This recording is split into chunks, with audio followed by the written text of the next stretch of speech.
Hey folks, David Stewart here. I had a great comment on one of my YouTube videos that has to do with independent publishing that I wanted to just make a video about, because otherwise it's going to be a wall of text, and the wall of text is going to get lost in all the hundreds of YouTube comments.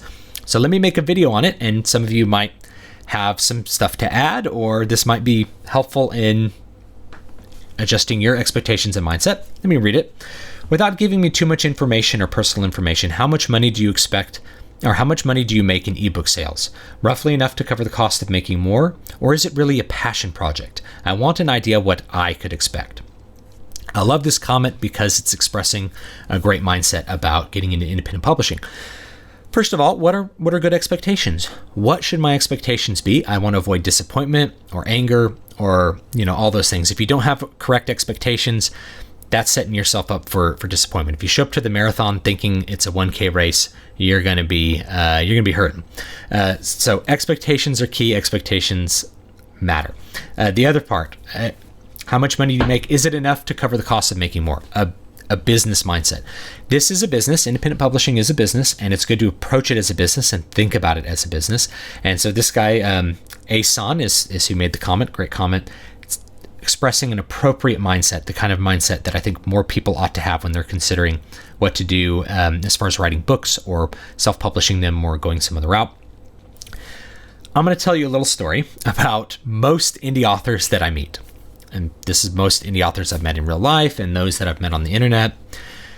And then I'll answer those questions that Asan gave. So most indie authors don't really have a good experience in independent publishing a book.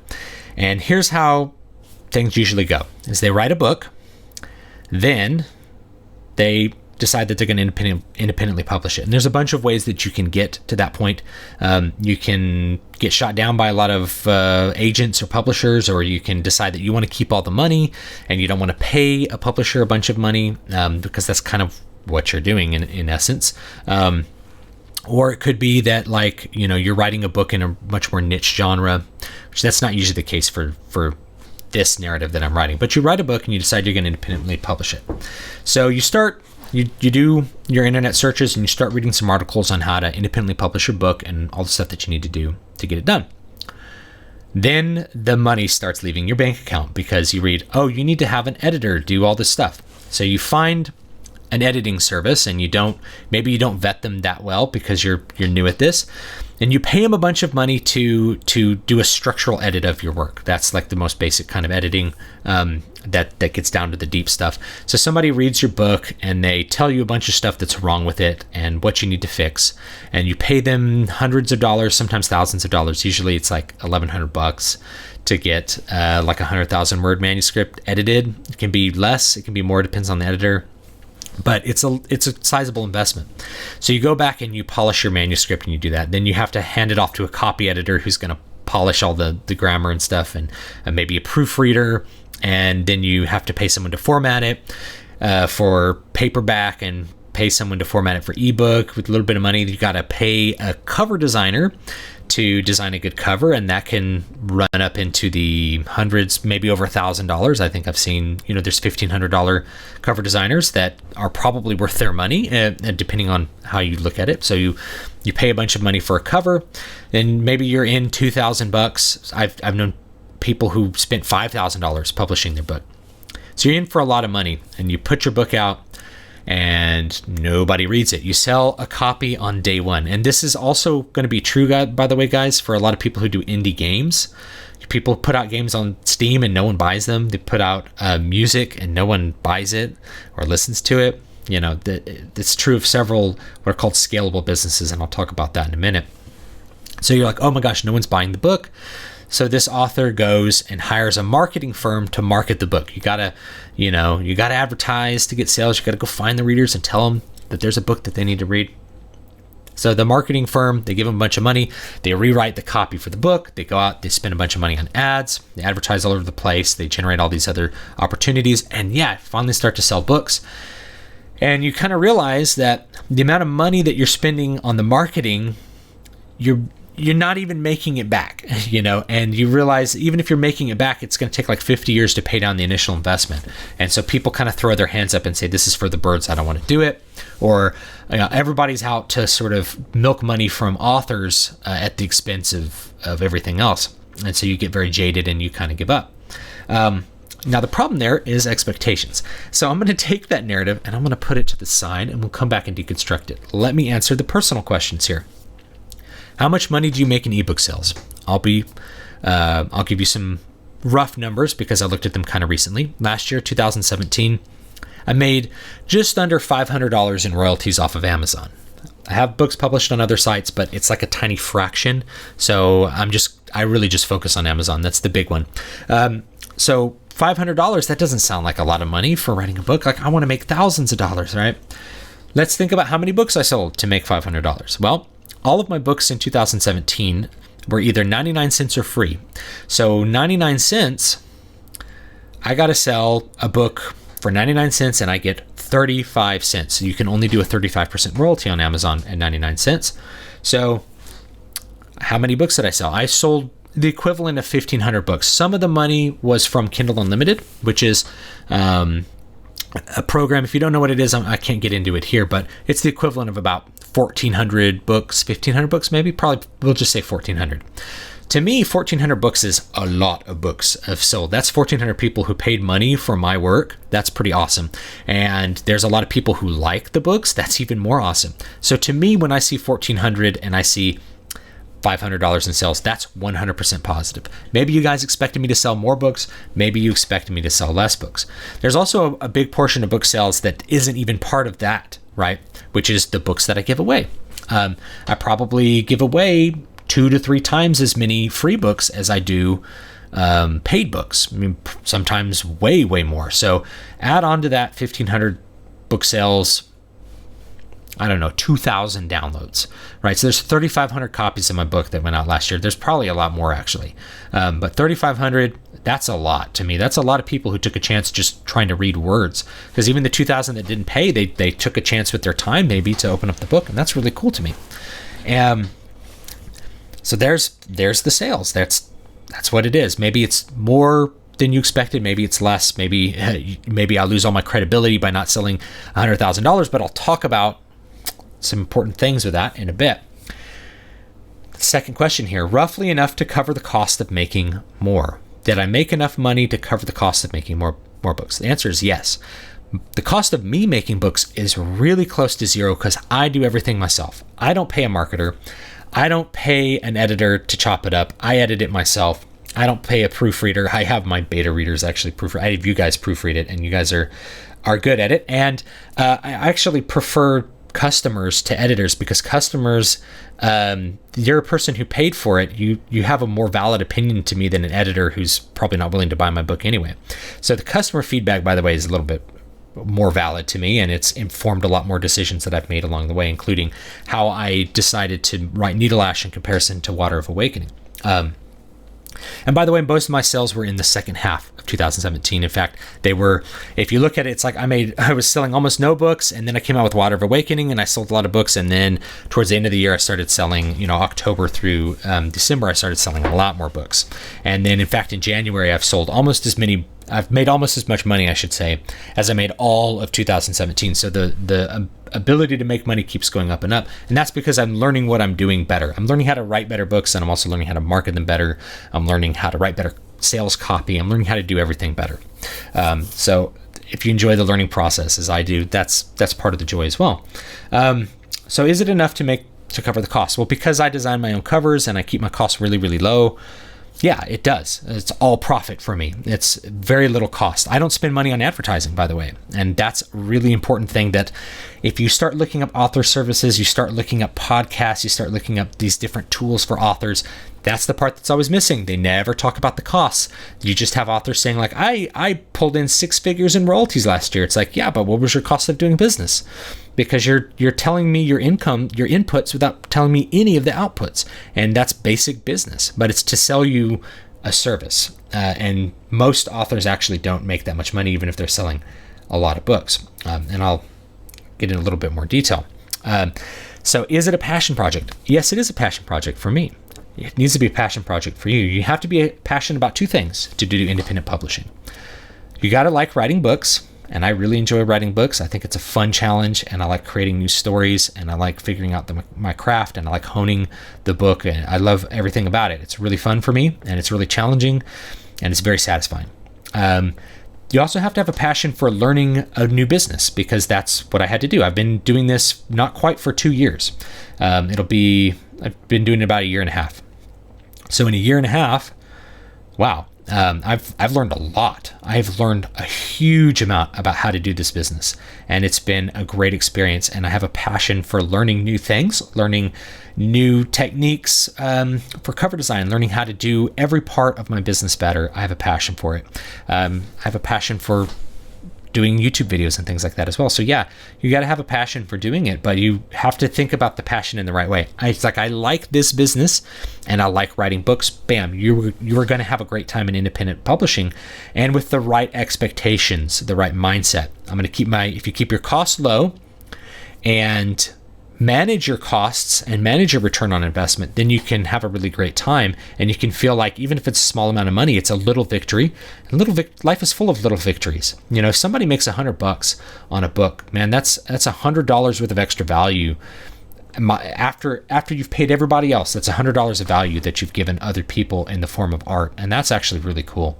That's actually a really cool thing to think about. I really like the fact that people like my books, and that there's people who are really interested specifically in my books. Now, going back to this little narrative that I wrote, if we deconstruct it, did this author, this typical indie author, what was wrong with the expectation? Well, the first one is that they expected to be selling books with no additional effort or cost involved, and that's not a good expectation. The other thing is they expected to make it with one book. The reality is you have to write lots of books, and you don't know which one of those is going to take off and be successful and which one's not. And the other thing is,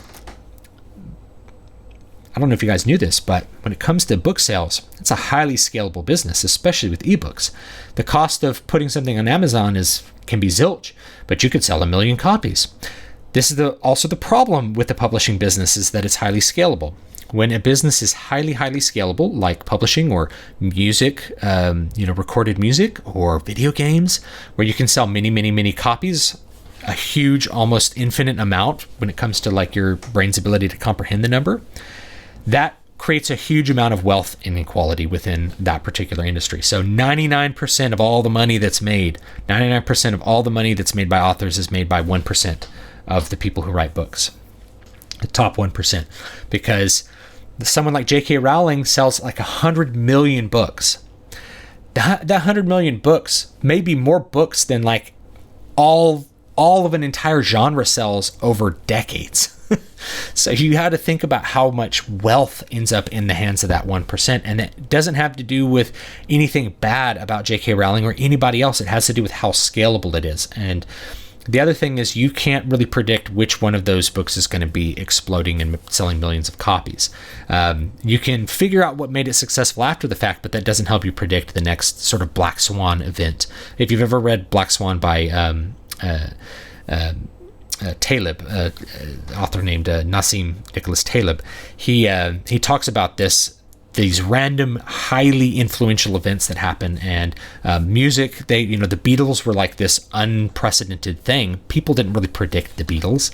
So if you're going into the business trying to predict that you're going to be the next bestseller, that's probably a really bad expectation.